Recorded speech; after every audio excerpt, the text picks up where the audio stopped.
The next topic here to discuss is the next chapter, that is statistical mechanics. So ഇതുവരെ നമ്മൾ thermodynamics എന്താണ്, തെർമോഡൈനാമിക്സും statistical മെക്കാനിക്സും തമ്മിൽ എന്താ ബന്ധം, അതൊന്നും നമ്മൾ പറഞ്ഞിട്ടുണ്ടായിരുന്നില്ല അല്ലെ. തെർമോഡൈനാമിക്സ് എന്ന് പറഞ്ഞിട്ടുണ്ടെങ്കിൽ എക്സ്പെറിമെന്റൽ ആയിട്ടുള്ള സ്റ്റഡീസ് മുഴുവൻ വരുന്ന ഫിസിക്സിന്റെ ബ്രാഞ്ചിനാണ് തെർമോഡൈനാമിക്സ് എന്ന് പറയുന്നത്. എക്സ്പെരിമെന്റൽ ആണ്, നമുക്ക് എല്ലാം മെഷർ ചെയ്ത് നോക്കാൻ പറ്റും, ഒരുവിധം എല്ലാം ഫീൽ ചെയ്ത് അറിയാൻ പറ്റും. അങ്ങനെയുള്ള ക്വാണ്ടിറ്റീസ് ആണ് മെയിൻ ആയിട്ട് തെർമോഡൈനാമിക്സിൽ വരുന്നത്. Temperature, volume, pressure, entropy. Entropy ഒരു എന്ത് ക്വാണ്ടിറ്റിയാന്ന് പറയുന്നുണ്ടായിരുന്നു, ഗോസ്റ്റി ക്വാണ്ടിറ്റിയാണ്, തെർമൽ ഇനേർഷ്യ എന്നൊക്കെ പറയുന്നുണ്ടായിരുന്നു. The quantity which connects the macroscopic and microscopic world ആണ് എന്തെന്ന് പറയുന്നത് എൻട്രോപ്പി എന്നുള്ളത് നമ്മൾ പറഞ്ഞു കഴിഞ്ഞിട്ടുണ്ടായിരുന്നു അല്ലെ. Boltzmann relation S=K/Ω. ആ ഒമേഗ എന്ന് പറയുന്ന പാരാമീറ്റർ ആണ് ആക്ച്വലി എന്ത് പറയുന്നത്, പ്രോബബിലിറ്റി ഡിറ്റർമിൻ ചെയ്യുന്ന ഫാക്ടർ എന്നാ പറയുന്നത്. അപ്പൊ തെർമോഡൈനാമിക്സിനെയും സ്റ്റാറ്റിസ്റ്റിക്കൽ മെക്കാനിക്സിനെയും തമ്മിൽ കണക്ട് ചെയ്യുന്ന റിലേഷൻ ആണ് എന്തെന്ന് പറയുന്നത് S=K/Ω എന്ന് പറയുന്നത്. ഇത്രയായിട്ടുള്ള ഒരു വാഗ് ഐഡിയ നമുക്ക് എൻട്രോപ്പി എന്ന് പറയുന്ന ചാപ്റ്ററിന്റെ ലാസ്റ്റ് നിന്ന് കിട്ടിയിട്ടുണ്ടായിരുന്നു. അത് മാത്രമേ നമുക്ക് അറിയുള്ളായിരുന്നു. ഇനി ഞാൻ പറയാൻ പോകുന്നത് സ്റ്റാറ്റിസ്റ്റിക്കൽ മെക്കാനിക്സ് എന്ന് പറഞ്ഞാൽ it's A branch of science. എന്താ വരുന്നത് ഇതില്, പ്രഡിക്റ്റിംഗ് ദ ഒബ്സർവബിൾ പ്രോപ്പർട്ടി. അതായത് നമ്മളൊരു ഒബ്സർവ്ഡ് ആയിട്ടുള്ള പ്രോപ്പർട്ടീനെ വെച്ചിട്ട് നമ്മൾ പ്രഡിക്റ്റ് ചെയ്യാണ് അയാളുടെ സ്വഭാവം എങ്ങനെയായിരിക്കും എന്നുള്ളത് പ്രഡിക്റ്റ് ചെയ്യാണ് ചെയ്യുന്നത്. It is actually a theoretical world ആണ് എന്തെന്ന് പറയുന്നത് സ്റ്റാറ്റിസ്റ്റിക്കൽ മെക്കാനിക്സ് എന്ന് പറയുന്നത്.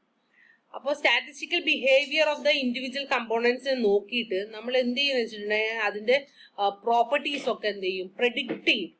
Okay, like atoms, molecules, photons, ഇലക്ട്രോൺസിന്റെ ഒക്കെ ബിഹേവിയർ ആദ്യം നമ്മൾ സ്റ്റഡി ചെയ്യും. എന്നിട്ട് പറയും മൊത്തത്തിൽ അയാളെ ഒരു സ്വഭാവം ഇങ്ങനെയാണ് നമ്മൾ എന്ത് ചെയ്യും, പ്രഡിക്റ്റ് ചെയ്യും. പ്രഡിക്റ്റ് ചെയ്യുന്ന ബ്രാഞ്ചാണ് എന്തെന്ന് പറയുന്നത് സ്റ്റാറ്റിസ്റ്റിക്കൽ മെക്കാനിക്സ് എന്ന് പറയുന്നത്.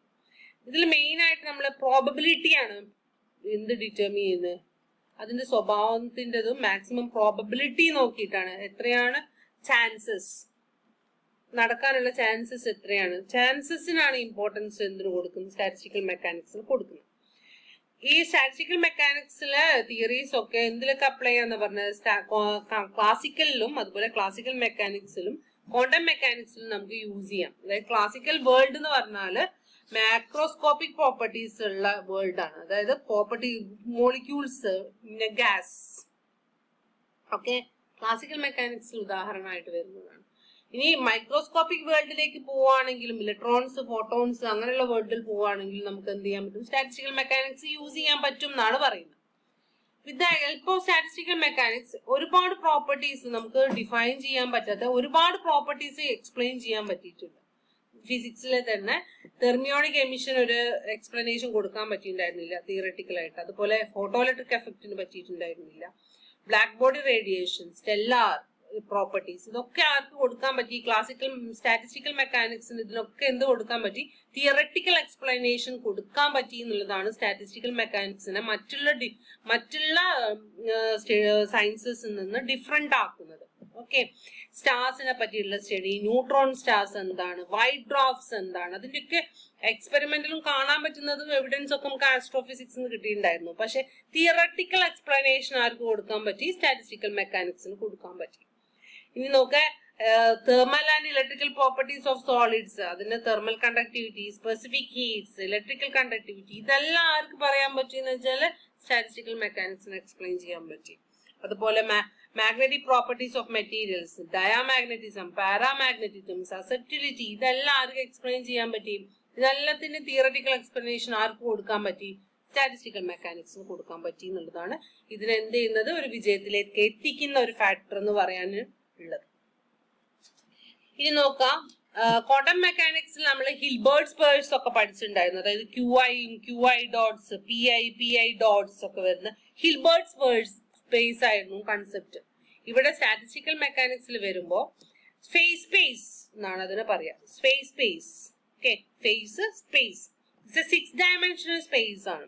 അപ്പൊ n പാർട്ടിക്കിൾസിന് വോളിയം n ഉണ്ടെങ്കിൽ അതിന് എത്ര കോർഡിനേറ്റ്സ് ഉണ്ടാവും എന്നാ പറയുന്നത്, 3 പൊസിഷൻ കോർഡിനേറ്റ്സും അതുപോലെ 3 മൊമെന്റം കോർഡിനേറ്റ്സും ഉണ്ടെന്നാ പറയുന്നത്.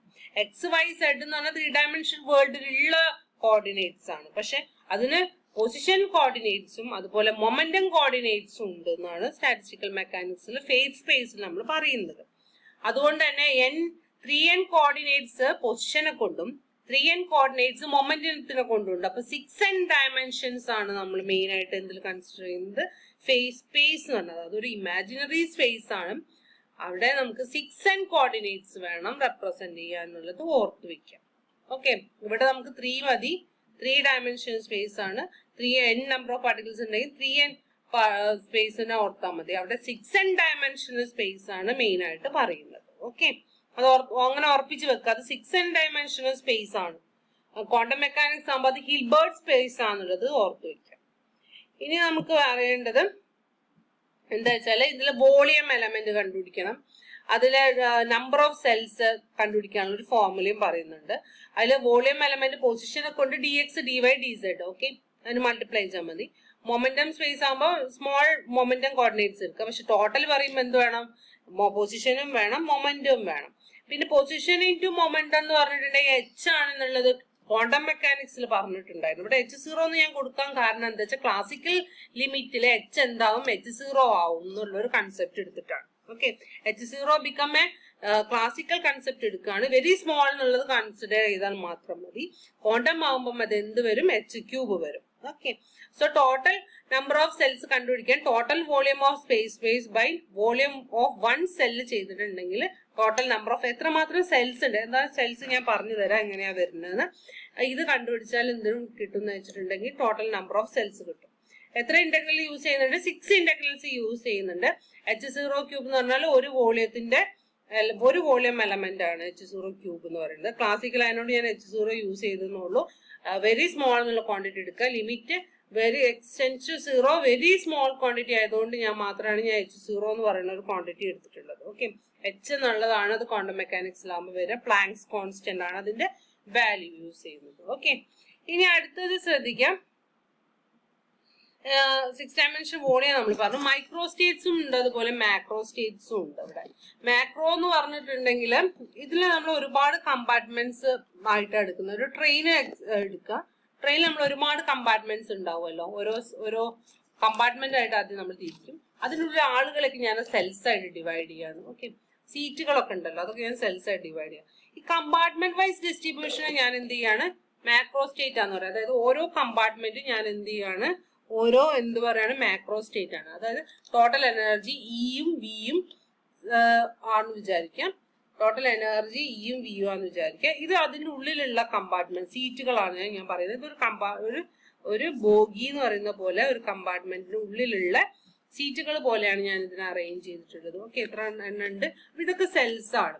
അപ്പൊ ഇത് ഞാൻ മൈക്രോ സ്റ്റേറ്റ്സും ടോട്ടൽ ഉള്ളതിന് ഞാൻ മാക്രോ സ്റ്റേറ്റ് എന്നും ആണ് പറയുന്നത്. നമ്പർ ഓഫ് മൈക്രോ സ്റ്റേറ്റ്സ് ആണ് അതിന്റെ പ്രോബബിലിറ്റി എന്ത് ചെയ്യുന്നത്, ഡിറ്റർമിൻ ചെയ്യുന്നത്. നമ്പർ ഓഫ് മൈക്രോ സ്റ്റേറ്റ് ആണ് അതിന്റെ പ്രോബബിലിറ്റി ഡിറ്റർമിൻ ചെയ്യുന്ന ഫാക്ടർ എന്ന് പറയുന്നത്. അപ്പൊ ഇതിൽ 2 പോസ്റ്റ്ലേറ്റ് ഉണ്ട്. ഇപ്പൊ മെക്കാനിക്സിലും റിലേറ്റിവിറ്റിയിലും ക്വാണ്ടം മെക്കാനിക്സിലും ഒക്കെ 2 പോസ്റ്റ്ലേറ്റ്സ് പറയുന്നുണ്ടല്ലോ. അതുപോലെ ഇതിൽ 2 മെയിൻ ആയിട്ട് പോസ്റ്റ്ലേറ്റ്സ് പറയുന്നുണ്ട്. ഫസ്റ്റ് എന്ന് പറഞ്ഞിട്ടുണ്ടെങ്കിൽ ഒരുപാട് എന്തുണ്ടെന്ന് പറഞ്ഞാൽ മൈക്രോ സ്റ്റേറ്റ്സ് ഉണ്ട്. അതെല്ലാം കൂടി ഒരു മാക്രോ സ്റ്റേറ്റ് ആണ് അതിന്റെ എന്ത് പ്രോപ്പർട്ടി ഡിറ്റർമിൻ ചെയ്യുന്നത്, അതിന്റെ മെയിൻ പ്രോപ്പർട്ടി ഡിറ്റർമിൻ ചെയ്യുന്നതെന്ന് പറയുന്നുണ്ട് അല്ലെ. മാക്രോ സ്റ്റേറ്റിനെ ഡിവൈഡ് ചെയ്തിട്ടാണ് കുറെ മൈക്രോ സ്റ്റേറ്റ്സ് ആയിട്ട്. Okay, so for a system in ഇക്വിലിബ്രിയത്തിലാവുമ്പോൾ എല്ലാ മൈക്രോ സ്റ്റേറ്റും ഈക്വലി പ്രോബബിൾ ആണ്. അതായത് 2 പോസ്റ്റ്ലേറ്റ് ആണ്, വെരി ഇമ്പോർട്ടന്റ് ആണ്. ഫോർ എൻ ഇക്വിലിബ്രിയത്തിലാവുന്ന സമയത്ത് എല്ലാ മൈക്രോ സ്റ്റേറ്റും എന്താണ്, ഈക്വലി പ്രോബബിൾ ആണ്. ഇനി മോസ്റ്റ് പ്രോബബിൾ ആയിട്ടുള്ള മൈക്രോ സ്റ്റേറ്റ് ആണ് എന്ത് ഡിറ്റർമിൻ ചെയ്യുന്നത്, അതിന്റെ സ്വഭാവം ഡിറ്റർമിൻ ചെയ്യുന്നത്. ഓക്കെ, ഒബ്സർവ്ഡ് മൈക്രോ സ്റ്റേറ്റിന്റെ സ്വഭാവം ഡിറ്റർമിൻ ചെയ്യുന്നത് മോസ്റ്റ് പ്രോബബിൾ മൈക്രോ സ്റ്റേറ്റ് ആണ്. അതായത് മാക്സിമം പ്രോബബിലിറ്റി ഓഫ് ഒക്കറൻസ് ഉള്ളതാണ് അതിന്റെ എന്ത് ഒബ്സർവ്ഡ് മാക്രോ സ്റ്റേറ്റ് എന്ന് പറയുന്നത്. ഞാൻ അതൊരു എക്സാമ്പിൾ കൂടെ പറഞ്ഞു തരാം എങ്ങനെയാണെന്നുള്ളത്. ഇത് മനസ്സിലായല്ലോ. എല്ലാ ഇക്വിലിബ്രിയത്തിലെ എല്ലാത്തിനും ഈക്വലി പ്രോബബിൾ ആണ്. Observed macro state of the system എന്ന് പറഞ്ഞാൽ മോസ്റ്റ് പ്രോബബിൾ ആയിട്ടുള്ള മൈക്രോ സ്റ്റേറ്റിനാണ് importance. Maximum probability of occurrence ആണ് അത് പറയുന്നത്. ഓക്കെ, അത്രയും ഓർത്ത് വെക്കുക. അത് ഞാനൊരു എക്സാമ്പിൾ വഴി പറയാണ്. എക്സാമ്പിൾ എന്താ വെച്ചാൽ ഞാനൊരു കോയിൻ എടുത്തു, 4 പ്രാവശ്യം അതിനെ ടോസ് ചെയ്തു. അപ്പൊ ഒരുപാട് ചാൻസസ് ഉണ്ട് അല്ലെ.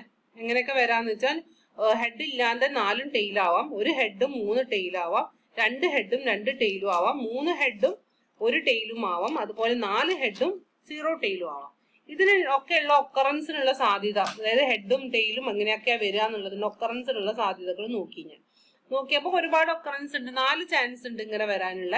അതായത് 1 ഹെഡും 3 ടെയിലും വരാൻ 4 ചാൻസ്, 2 ഹെഡും 2 ടെയിലും വരാൻ 6 ചാൻസ്, 3 ഹെഡും 1 ടെയിലും വരാൻ 4 ചാൻസ്, 4 ഹെഡ് വരാൻ 1 ചാൻസ്, അതുപോലെ 4 ടെയിൽ വരാൻ 1 ചാൻസ്.